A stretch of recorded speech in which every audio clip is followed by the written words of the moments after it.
muchísimas gracias por su tiempo, presencia. Voy a comenzar de inmediato la charla para ganar tiempo.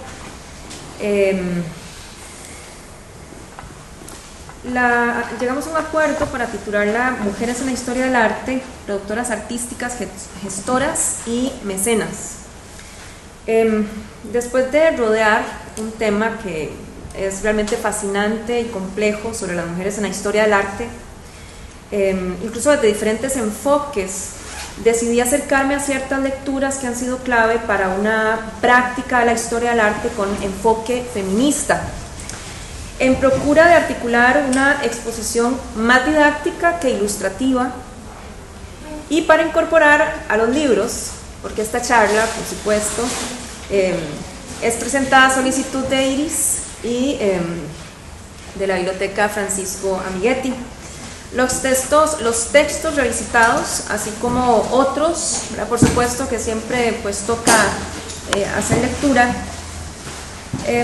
se pueden consultar en la biblioteca. Aquí tienen una selección. También, como podrán asociar este evento, y tal como lo mencionó Iris, se suma a muchas otras iniciativas que durante este mes, a partir del 8 de marzo, ponen en discusión la situación de las mujeres en tantos ámbitos como la vida nos permite. Nuestro contexto está situado en el arte y sus instituciones, por lo tanto partimos de ese lugar. Vamos entonces a entrar en materia. El primer texto que he revisado es un ensayo que ya puede considerarse fundacional en este debate, el cual fue publicado en 1971 por Linda Nochlin, bajo el título ¿Por qué no ha habido grandes mujeres artistas? Linda Nochlin es una historiadora del arte norteamericana de Estados Unidos, crítica, profesora universitaria y escritora. El otro texto que tomo en consideración es de la autoría de Griselda Pollock, una teórica especializada en artes visuales, analista cultural e historiadora del arte, sudafricana británica. Este se publicó en 1988, pero gracias a la editorial Fiordo se publica por primera vez en español en el 2013. Me refiero a este texto: Visión y diferencia, feminismo, feminidad e historias del arte. Puede sumarse también a esta búsqueda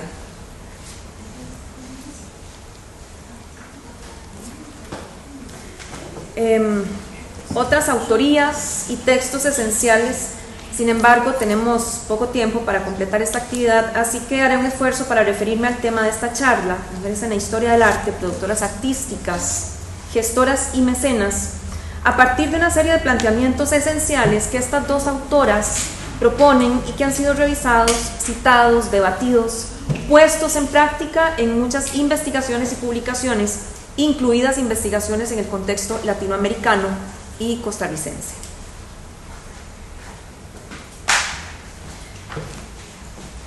Lo primero sería ir a la pregunta de Linda Nochlin, volver, porque es una pregunta que fue enunciada en 1971. ¿Por qué no ha habido grandes mujeres artistas plásticas, músicas, escritoras, científicas? Y podemos continuar con la lista, ¿no?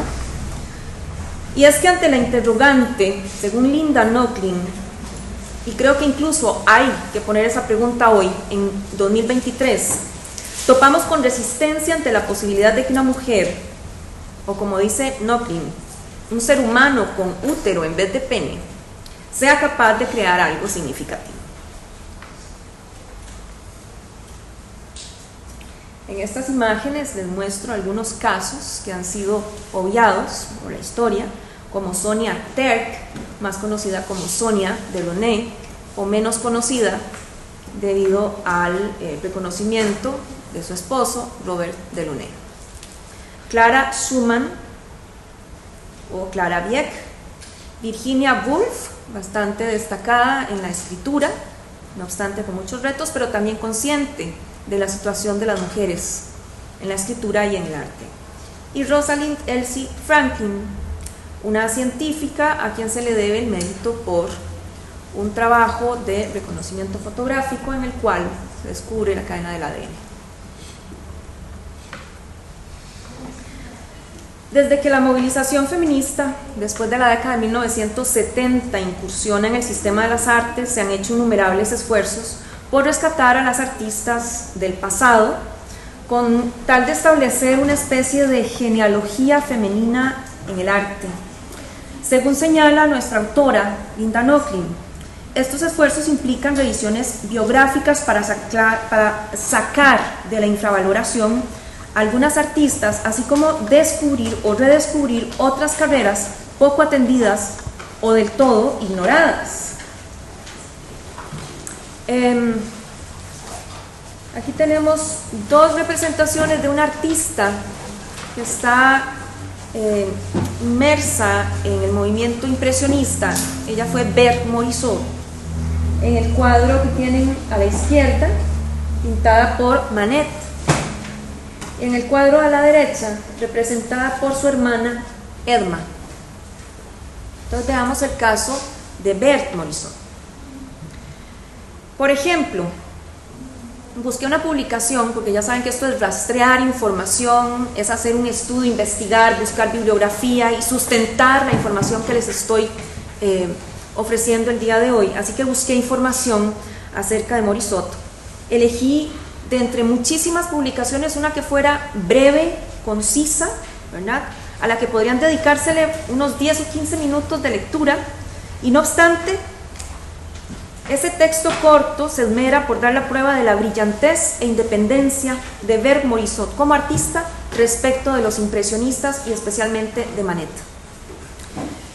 En este corto artículo se reseña que Berthe fue educada junto a sus hermanas, dos de sus hermanas, en las artes, en la plástica y en la música, gracias a que eran de orígenes burgueses y tenían los recursos, poder adquisitivo para pagar esa formación. Dado que Berthe y su hermana Emma no podían ingresar a la academia porque estaba prohibido a las mujeres, ellas ingresaron como copistas en el Museo del Louvre en el año 1858. Uno de sus maestros, Joseph Benoit Guichard, comentó lo siguiente: él vislumbró rápidamente el talento de Berthe, así que se vio en la obligación de advertir a su madre lo siguiente: ¿está usted segura de que no llegará a lamentar el día en el que permitió que el arte entrara en su casa? Hay un lugar respetable y apacible. Se da cuenta de que el arte puede llegar a regir el destino de sus dos hijas. Bastante dramática la intervención. Estas advertencias de Guichard, no obstante, revelan que aún a mediados del siglo XIX, en París, que una mujer se dedicara plenamente al arte podía no solo ser mal visto, sino ser el fin de sus días respetables.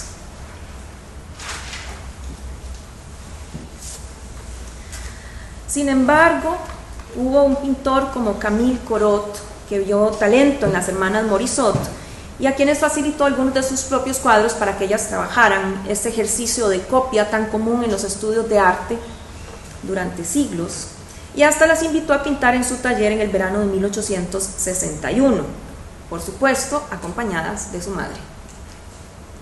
Me refiero a Corot, el pintor realista que influenció a los pintores impresionistas, grupo al cual más adelante Berthe Morisot sería partícipe. Ambas hermanas, gracias a este proceso de estudio y conocimiento, logran participar en el Salón de 1864, un espacio más bien que legitimaba a los pintores de la época, y es una experiencia que las animó a continuar con la pintura. Estamos viendo algunas de las obras de Berthe Morisot para aproximarnos además a su estilo. Ya ven que comenzó haciendo copias en el Museo del Louvre, se trabajaba con los llamados grandes maestros, los clásicos del Renacimiento, del Barroco, pero por supuesto había un mundo circundante a mediados del siglo XIX, vibrante de nuevas posibilidades como las del impresionismo, que capturaron la atención de Morisot y por tanto logró situarse en ese espacio estilístico. En 1868 es cuando conoce a Edouard Manet, con quien primero entabla una relación amistosa, ¿verdad? Casi él en la figura de maestro, de artista reconocido, y después una relación familiar, ya que ella se casó con el hermano de Manet. Siempre en compañía de su madre, Beth tuvo oportunidad de construir una relación profesional con Manet. Él fue el que la introdujo a los impresionistas y con quien mantuvo siempre una relación cordial de intercambio de ideas para discutir acerca de los asuntos del arte.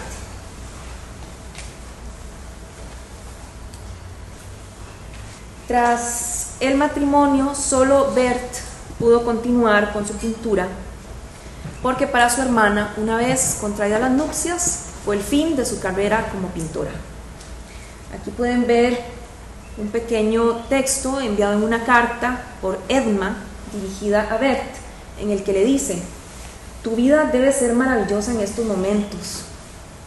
Poder hablar con Degas mientras debes dibujar, reír con Manet y filosofar con tu vida de Chapin.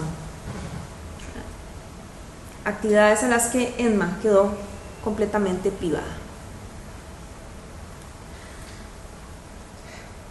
Ya integrada a los impresionistas, Degas invitó a ver Morisot a exponer con ellos en 1874. Y por supuesto que sus obras se sumaron al escándalo por la osadía de los trazos, el uso del color y otros, aspectos formales que habían causado repudio, ¿verdad?, o escándalo entre críticos y por supuesto público de entonces. Su maestro Guichard nuevamente tuvo algo que opinar. Aún así, siguió participando en las exposiciones y consolidándose como artista, a pesar de ser mujer. La recomendación de Guichard, después de que vio las obras de Berthe en la exposición, y se dirigía a la madre de Berthe, no al artista: como pintor, amigo y médico, yo le recomendaría que Berthe fuese al Louvre 2 veces por semana y que permaneciera de pie 3 horas frente a Correggio, pidiéndole perdón por haber intentado expresar en un óleo lo que solo se puede expresar en una acuarela. Por supuesto que lo que está ahí dicho podría implicar una suerte de menosprecio por el trabajo plástico de Berthe, por el estilo, el trazo, etc., por pretender con el óleo una pintura, ¿verdad?, que no estuviera supeditada al dibujo, por trabajar con el color, con esa soltura, etc. Y aunque parecían palabras de menosprecio, finalmente había algo de cierto en la obra de Berthe, ¿verdad? Era una búsqueda lo que había en su propuesta. Más adelante, Berthe llega a estrechar una buena amistad con otra pintora de origen estadounidense, Marie Cassatt, a quien Degas introdujo en el grupo de los impresionistas, y ambas, como mujeres, enfrentaron la imposibilidad de ir a las tertulias en los cafés para compartir con sus colegas pintores, por lo que Berthe tuvo la astucia de organizar en la casa de sus padres un encuentro cada martes, como hoy, para lograr compartir con sus colegas varones, intercambiar ideas y enterarse de las últimas novedades. Una posibilidad que además estaba sumamente limitada para otras artistas, quizá con menos recursos económicos. Pues es una familia burguesa que tiene los medios para lograr estas posibilidades. Así que encontramos aquí además sumada a Marie Cassatt, que también tuvo que hacer de alguna forma su lucha, ¿no?, para mantenerse en la práctica. A la izquierda Morisot, a la derecha Marie Cassatt. Ya ven que ambas obras son realizadas en la técnica del pastel, de la tiza al pastel. Cierro este segmento sobre Morisot, incluyo a Cassatt, a propósito de la técnica del pastel. Y voy a referirme a un artículo de Isabel Gómez Melenchón, publicado en 2019 para el periódico La Vanguardia, titulado "Ellas se reparten el pastel". Dice Gómez Belenchón, las artistas de la época, refiriéndose al siglo XIX, XX, más o menos el periodo sobre el que está informándonos, fueron consumadas pasteleras. Por supuesto que hay una cuota de ironía, ¿verdad?, en esa expresión. Pero en la mayoría de casos, porque no tenían otra alternativa, el arte grande estaba reservado para los hombres, como siempre había sido. La jerarquía situó en la cúspide a la pintura de historia, religiosa y mitológica, practicada al óleo. Y las mujeres no tenían entrada en las academias de arte, donde, qué horror, posaban modelos desnudos. El pastel, por tanto, fue una opción, con sus barritas de colores, que tampoco necesitaban de mucho espacio ni costosos materiales, de los que, por supuesto, las artistas tampoco disponían. Ya van a ver por qué la práctica artística realmente no era una profesión apta para las mujeres.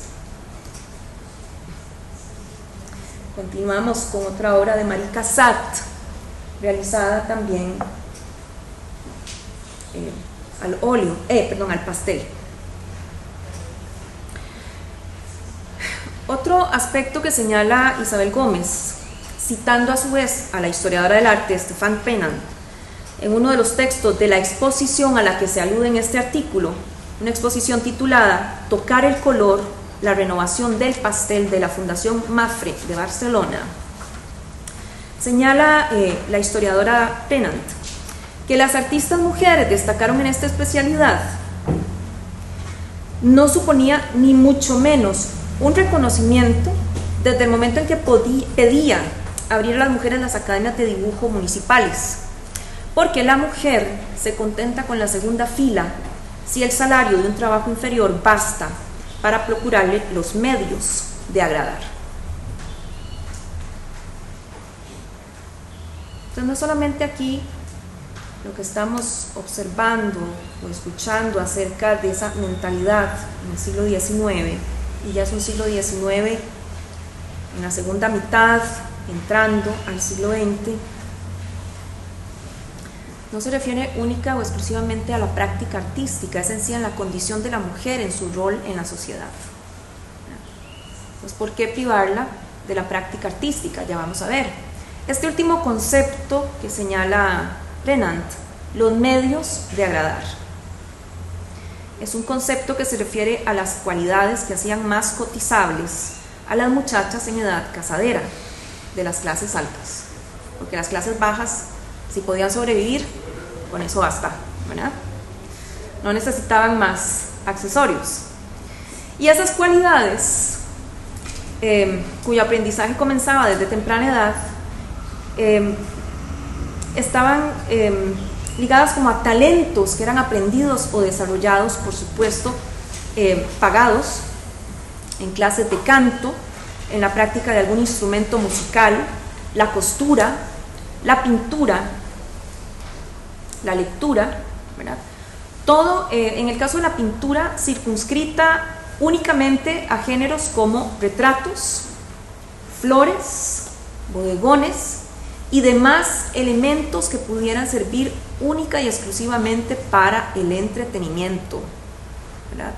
Un trabajo de ocio, no una profesión. Y ojalá que no pasara de entretenimiento, ¿verdad?, de ser una gracia extra que aportaba la mujer al matrimonio, es decir, un talento accesorio.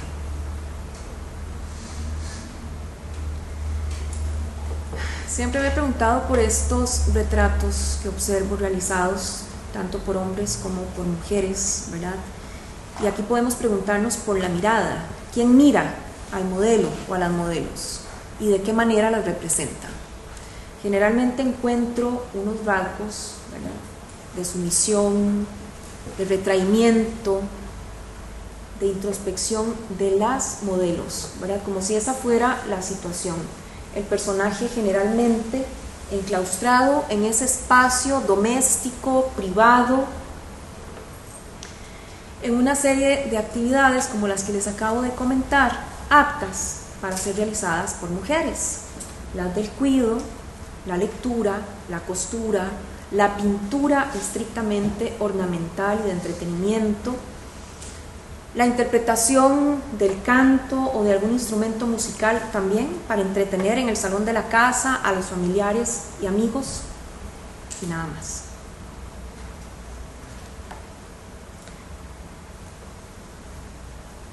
Y ante este panorama, cito nuevamente a Isabel Gómez, quien señala que dadas las circunstancias, las mujeres optaron por seguir la ruta del pastel, una técnica para nada sospechosa, porque les permitía entrar al mundo del arte, aunque fuera por una puerta pequeñita. Así fue como lograron un lugar en el Salón de París, que finalmente introdujo las categorías de dibujo e ilustración en un pabellón aparte, que además era poco visitado, pero bueno, algo es algo, diríamos. En las estadísticas, los números hablan por sí mismos. En el año 1885, las mujeres representaban el 27% de participación con sus obras. 10 años después, en el Salón de 1895, alcanzan el 53% de participación. Es casi, ¿verdad?, duplicar el número a lo largo de 10 años. Y pensemos todas las dificultades que había que enfrentar para llegar a ese lugar. Debo mencionar además que hubo otras artistas antes, ¿verdad?, antes de Morisot, antes de Cassatt y antes de otras más en el siglo XIX, artistas de siglos anteriores como Louise Elizabeth Vigée-Lebrun y Rosalba Carriera, de quien observamos una obra, Carriera, que logró ser elegida en la Academia Francesa por aclamación. No obstante, mucha de su obra producida, como ven acá, con tiza al pastel.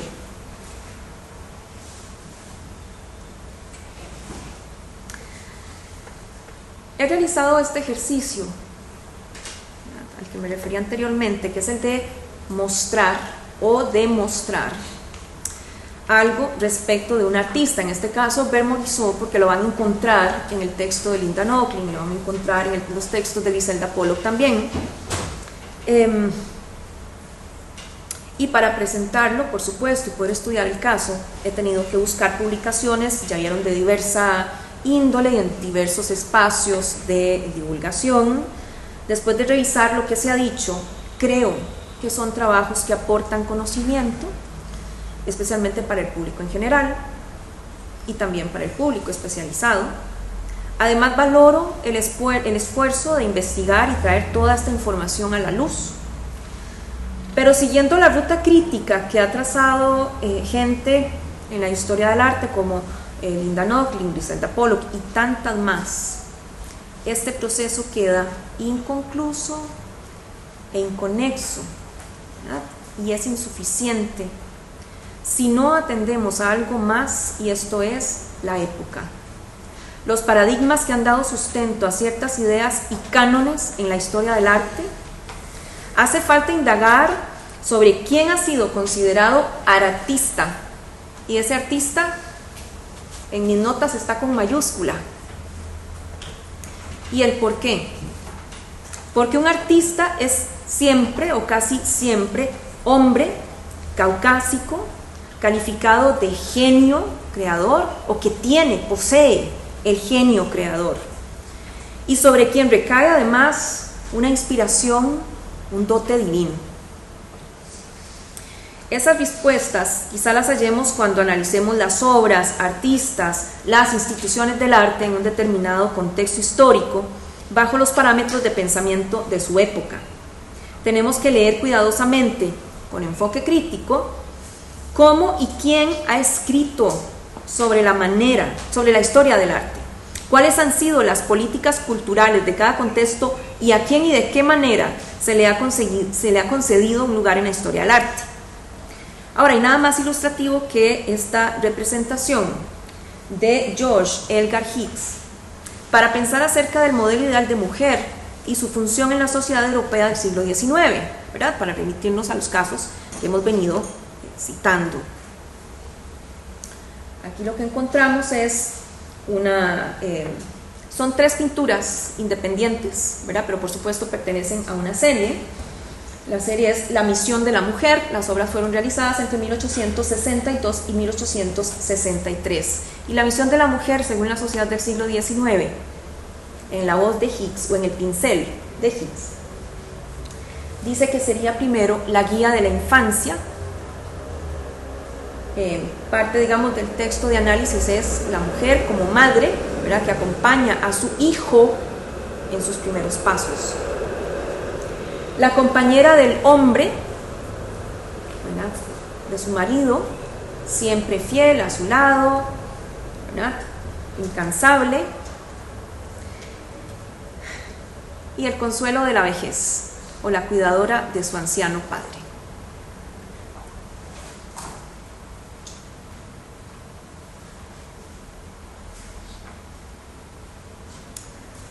La otra fórmula que Nochlin identificó en las historias del arte que aspiraban a localizar a las grandes artistas, o al menos explicarse su aparente ausencia en la historia, es la fórmula que consiste en localizar un tipo de grandeza de la mujer, distinta a la de los hombres, una especie de sello característico que, según la autora, y voy a citar, un estilo femenino distintivo y reconocible, diferente tanto en sus cualidades formales como en las expresivas, y basado en el carácter especial de la situación y la experiencia de las mujeres.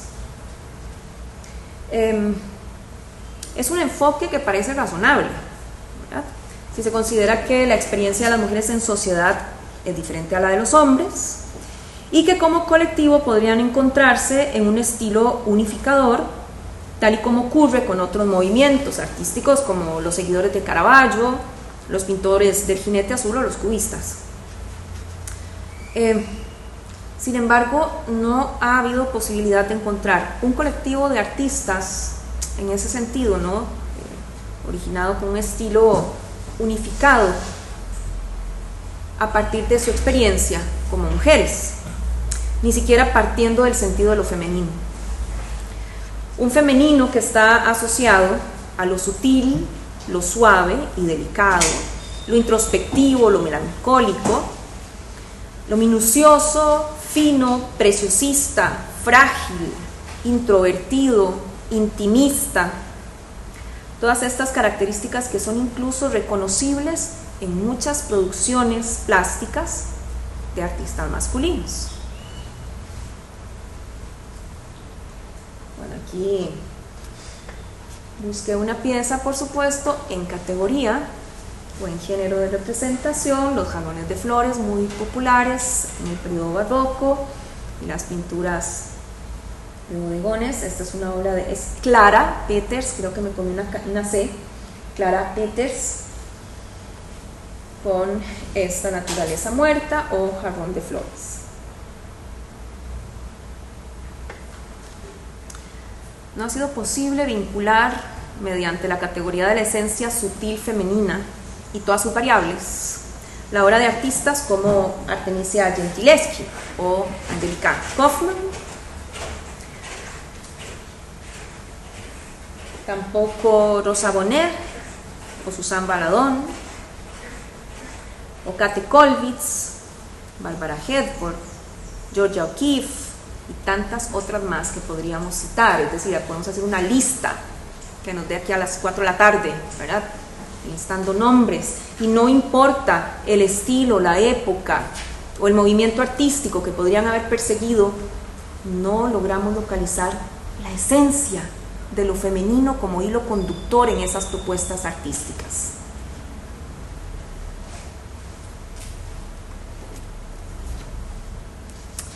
Linda Nochlin va un poquillo más lejos.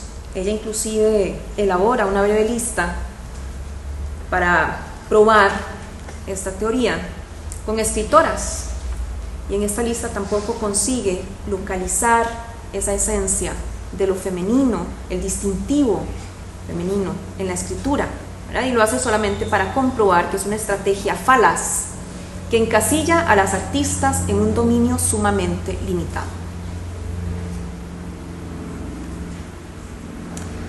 Tal y como observa Nochlin en su ensayo, emular el modelo de construcción de la condición de artista tradicional implica que en muchos casos de una amplia diversidad de estilos, etnias, clases sociales, seguirán quedando en la marginalidad o incluso en el olvido, mientras sigamos formulando la historia del arte bajo los mismos cánones y probablemente las aspiraciones en nuestra práctica artística.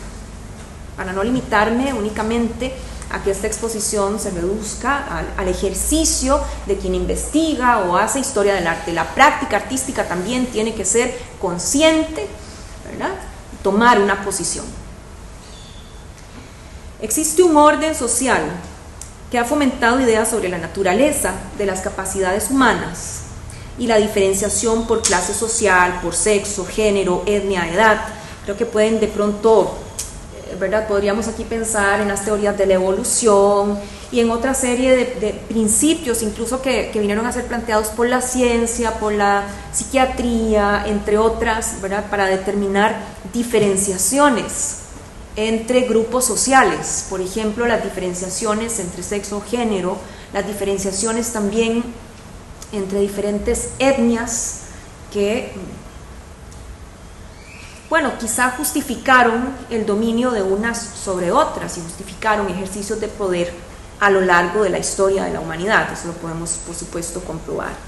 Pero hay que ir a observarlo más detenidamente y pensar de qué manera, ¿verdad?, se formula desde lo más profundo de la construcción social, ¿verdad?, como algo natural que asumimos sin cuestionar. Y el arte y sus instituciones no se escapan de esas ideas. Pensemos en las narrativas en torno al concepto del gran artista que es dotado de una capacidad excepcional, denominada genio, que ya mencionamos hace un rato, y que según la época es traída de nacimiento o inspirada por las musas, por el soplo divino, o también por el natural desarrollo de sus capacidades intelectuales. ¿Qué hay de las incontables historias, narrativas, monografías, mitologías relacionadas con la vida y obras de estos grandes artistas? Algunos descubiertos y apadrinados por sus padres, ¿verdad?, porque correspondía a continuar con la tradición de la familia y dedicarse también a la pintura, a la escultura, a la orfebrería, etc. Maestros también que desde muy temprana edad pusieron el ojo en sus discípulos y los acompañaron en el camino. Personajes considerados genios con un aura misteriosa, ¿verdad?, algo que es inexplicable para el mundo, mientras que otros a lo mejor desde la locura y la extravagancia lucharon contra viento y marea, pasaron miseria, hambre, penurias y se entregaron al arte decididamente como si fueran los mártires de una religión. Ese es el artista trágico, ¿verdad?, que también se convirtió en un modelo canónico digno de su historia o tragedia personal, pero es al fin y al cabo otro gran artista de la historia del arte. Entonces, o el genio intelectual elevado, ¿verdad?, que desde su infancia recibe el acompañamiento, o el loco, ¿verdad?, disparatado, el bohemio, extravagante, que hace todo, que entrega su vida, ¿verdad?, que sigue esta premisa del arte por el arte.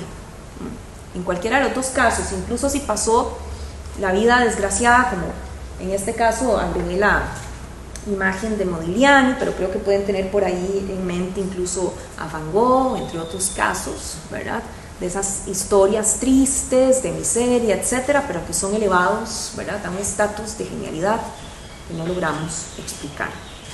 Sin que eso implique, hago el paréntesis, quitarle méritos a la producción que realizaron, porque esto no es un ataque a los artistas nacidos hombres, ¿de acuerdo? Esto es una revisión de los principios que sustentan la escritura de la historia del arte, que a su vez tiene, pues por supuesto, claras influencias del contexto, de la historia sociocultural, de eso que hablamos hace un rato, ¿verdad? Que son preceptos que están dados naturalmente a la sociedad. Finalmente, Nochlin propone otras preguntas que de antemano nos van descubriendo las raíces de la cuestión que aquí estamos analizando. Por ejemplo, ¿de qué clases sociales, castas, subgrupos, pensemos en gremios o profesiones, o bien sexo o género, es más probable que surjan los grandes artistas en las diferentes épocas de la historia del arte?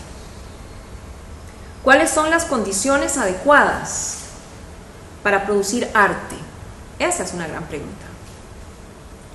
La pregunta inicial de Nochlin la lleva a reflexionar que el arte no es una actividad autónoma y libre de un individuo superdotado, influenciado por artistas anteriores y tal vez en menos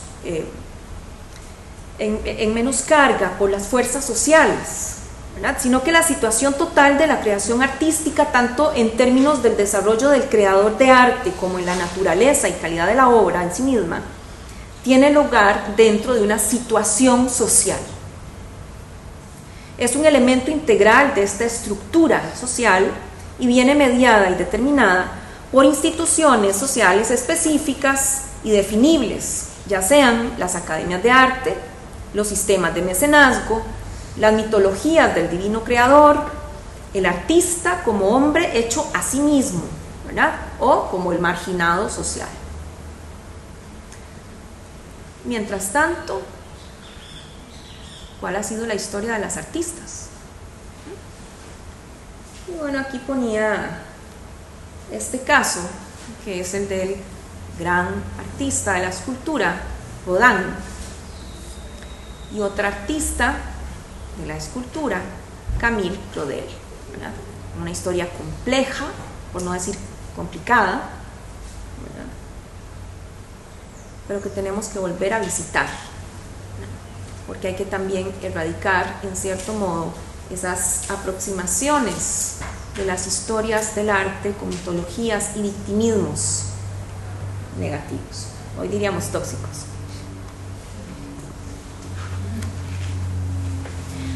Ahora, según afirma Griselda Pollock, la otra autora consultada y de quien tienen ahí el texto para que lo devoren, dicha problemática en la historia del arte no se reduce a la omisión de las artistas, sino que se trata de un modelo de discurso que se ejerce desde el poder y se consolida en el modelo patriarcal, occidental y caucásico. Por lo tanto, la historia del arte no estaría exenta de poner en práctica ideas que configuran la forma en que se reproducen las relaciones de poder y las políticas sexuales, las cuales se amparan en el discurso patriarcal y la diferencia sexual. ¿Por qué sabemos tanto del muralismo mexicano a partir de solo 3 o 4 exponentes masculinos? ¿Qué hay del resto de artistas que estuvieron dentro de esta tendencia? Y de las artistas, ¿qué se conoce? ¿Cómo se involucraron con el muralismo y qué alcance lograron? Les dejo de tarea investigar sobre el caso de María Izquierdo. Luego me cuentan. Según la teoría crítica que propone Griselda Pollock, para una intervención feminista en la historia del arte se considera como necesaria la superación de los discursos hegemónicos que han hecho del gran artista masculino el creador, genio e intelectual por excelencia. Este discurso omite o desplaza hacia categorías inferiores a las artistas, negándoles su lugar como productoras, mediante justificaciones que se sustentan en la cuestión de género y en marcos históricos, sociales, culturales y económicos. Esta discusión se origina, como ya anoté anteriormente, en el ensayo de Nochlin, en el que señala el sistema de las artes como la agencia que ha dotado a la figura masculina de genio artístico, pero se lo ha negado a las artistas mujeres, quienes con algunas excepciones quedan ancladas en historias secundarias gracias a las connotaciones que se desprenden del concepto o dimensión de lo femenino. Es decir, que producen menos o tímidamente o con características formales que connotan delicadeza, sensualidad, ligereza, como aspectos de lo que es eminentemente femenino, o bien, en última instancia, porque no fueron partícipes de condiciones idóneas para el aprendizaje desarrollado de habilidades y desempeño profesional por razones diversas como condicionamientos socioculturales de clase, etnia, sexo y género. Entonces no es un asunto natural, es un problema social, ¿verdad? Un asunto que está en la estructura social y que impide el acceso a esos espacios, o los ha impedido.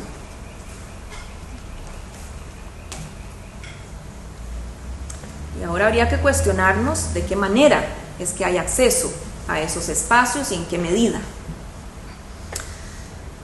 Bueno, gracias a las luchas feministas en la década de 1960, la teorización académica y producción intelectual de las décadas de 1970 y 1980, así como la diseminación de ideas y el encuentro con otras minorías, se dio la apertura de los espacios de discusión para las artistas en Estados Unidos y en Europa, pero en Estados Unidos comenzaron a figurar nombres de artistas decididamente feministas, es decir, en una posición política frontal, muchas de ellas pioneras que desde antes ya lidiaban con un campo profesional dominado por hombres, ¿verdad?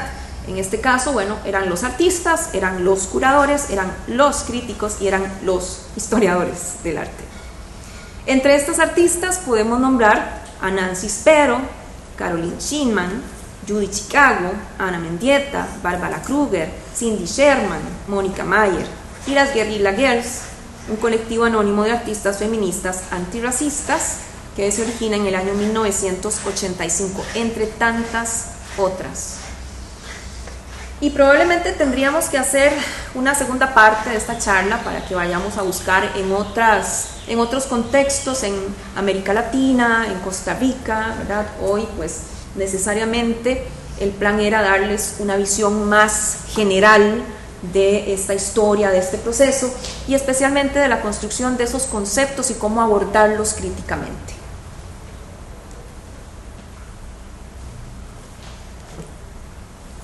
¿Estamos bien de tiempo? Sí, estamos. Bueno, ya casi los libero. Bueno, como hemos visto, las mujeres han tenido un rol en la historia del arte, por un lado como musas, por otro como artistas o como productoras artísticas, que es un concepto que Griselda Pollock propone para ir rompiendo los cánones ya existentes, es decir, la idea de artista nada más con todas esas connotaciones románticas que existen en torno a este. Pero también podemos encontrar mujeres gestoras y mecenas. Para aproximarnos a las conclusiones de esta charla, veamos un par de ejemplos sobre esta otra faceta de participación de las mujeres en las artes.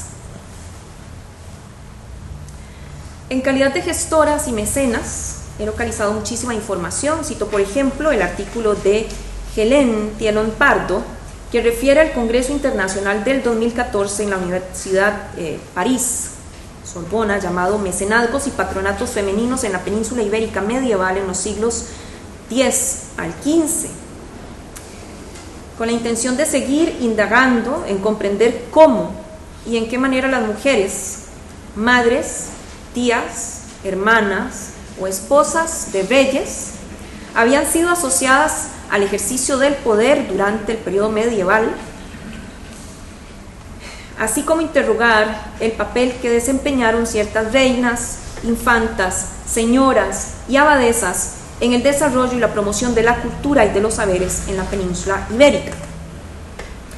Este y otros estudios, según señala Thielon Pardo, pudieron demostrar que las mujeres en las cortes reales y principescas se afirmaron como donantes, protectoras de los artistas, creadores de libros, de pinturas, de esculturas, de vidrieras y de tapices, que apoyaron además a músicos y a orfebres y que, en función de las circunstancias, por ejemplo en la viudez, patrocinaron personalmente obras y crearon colegiatas, proyectos arquitectónicos, entre otros.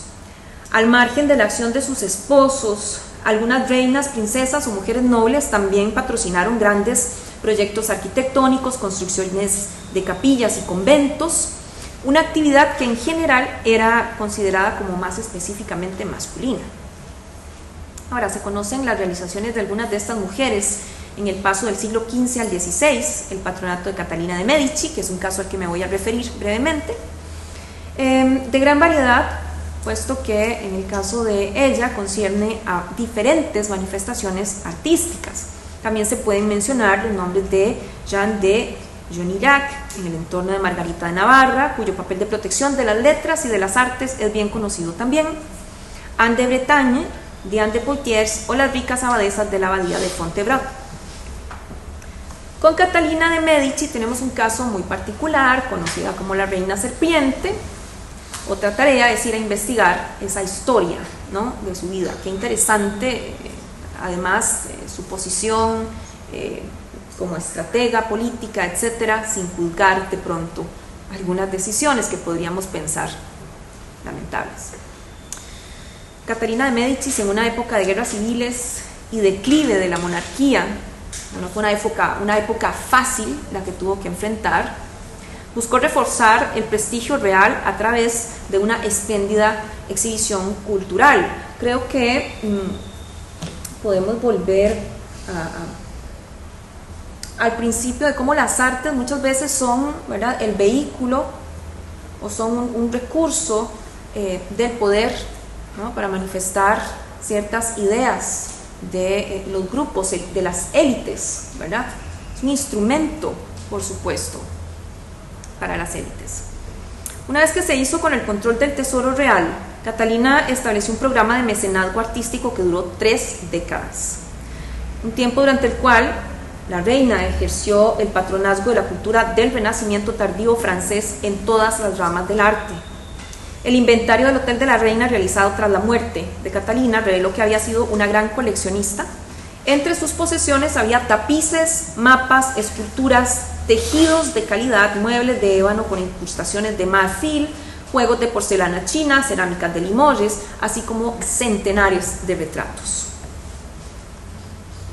Los espectáculos musicales, en particular, permitieron a Catalina expresar sus dotes creativas. Fueron dedicados al ideal de paz en el reino y basados en temas mitológicos.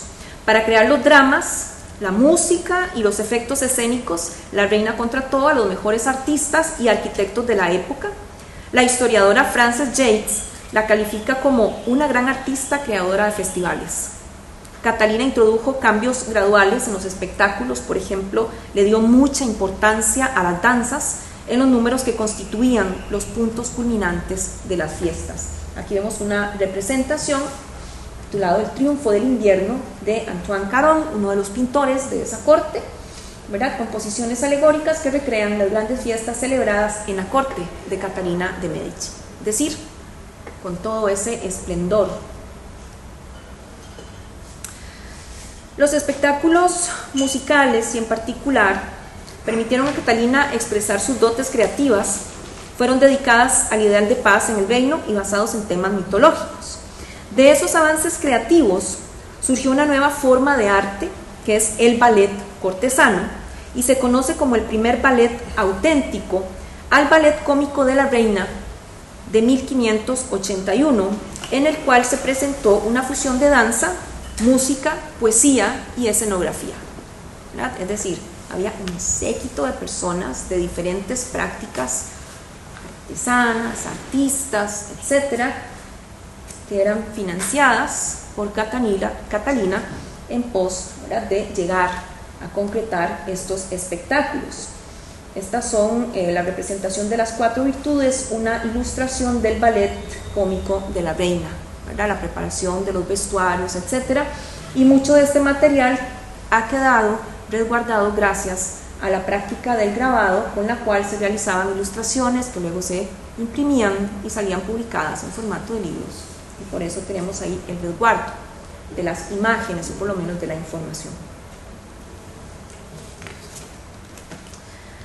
En 1559, cuando muere su esposo, el rey Enrique, Catalina, con 40 años de edad, se convierte en una gobernante efectiva y se le reconoce como una gran patrocinadora de la arquitectura. Durante las siguientes 3 décadas realizó una serie de grandes proyectos de construcción destinados a mejorar la grandeza de la monarquía. Sin embargo, la guerra civil religiosa se apoderó del país y llevó a la monarquía a su punto más bajo. Catalina supervisaba cada proyecto personalmente y los arquitectos le dedicaron libros, sabiendo que ella iba a leerlos porque ese era su compromiso. Era algo que ella personalmente había concedido. Aunque invirtió sumas cuantiosas en construcción y embellecimiento de monumentos y palacios, de todo eso queda muy poco. Hay apenas fragmentos en la esquina de los jardines de las Tullerías, una tumba vacía en Saint-Denis. Las esculturas que encargó para la capilla Valois se perdieron o se dañaron y ahora solo se pueden encontrar algunos pedazos en museos o iglesias. La reputación de Catalina de Medici como patrocinadora de tantos edificios franceses perduró realmente en los diseños y tratados de sus arquitectos. Esos son los que dan testimonio de la vitalidad de la arquitectura francesa bajo su reinado. Y vamos al último caso para visitar el día de hoy, a propósito de la más reciente y esperada exposición del pintor de estilo barroco Jean Vermeer. Esta exposición, organizada por el Rijksmuseum, se hizo llamativa porque reúne 28 de las 37 obras conocidas de este pintor y se sitúa como la más grande hasta ahora realizada.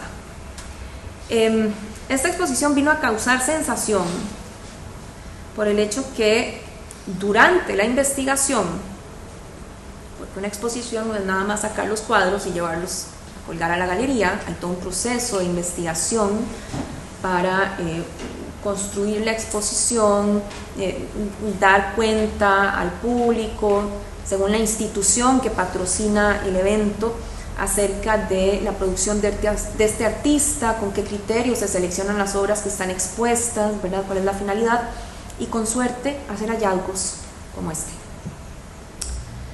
Resulta que dieron con el caso de que su mecenas era una mujer y no un hombre, como se había creído hasta la fecha. Sobre este caso también revisé varias publicaciones de páginas de revistas sobre arte, sitios web sobre arte también, la sección de cultura de algunos periódicos y blogs dedicados al arte. En el catálogo de la exposición, uno de sus comisarios, Peter Roloff, afirma que la mitad de las obras realizadas por el pintor fueron adquiridas por María de Nuit, esposa de Pieter van Ruypen. Hasta la fecha se había creído en la hipótesis de que Pieter van Ruypen había sido el mecenas de Vermeer. Uno de los aspectos a destacar en esta investigación es que se identificó un giro temático en las obras de Vermeer a partir del momento en el que se reconoce el comienzo del mecenazgo de María de Nuit. En sus inicios, la temática es religiosa y mitológica y pasa a las escenas de interiores, en donde persiste la presencia de personajes femeninos y las tareas domésticas se transforman en el soporte de una simbología sumamente encriptada.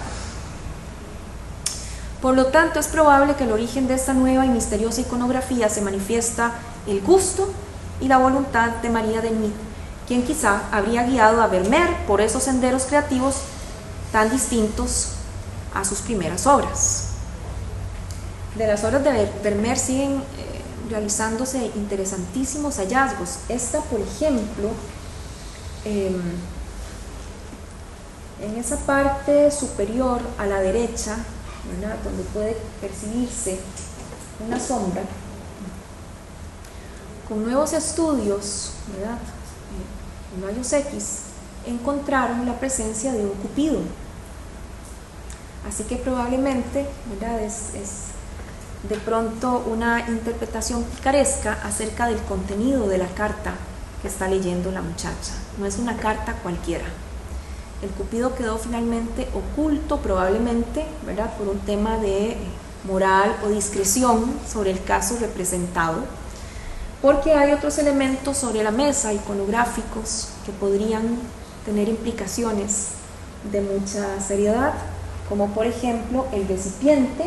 Bueno, hay un recipiente por ahí que tiene frutas, está volcado y las frutas están derramadas sobre la mesa, ¿verdad? Y eso implicaría que esta muchacha no se ha portado bien. ¿Verdad?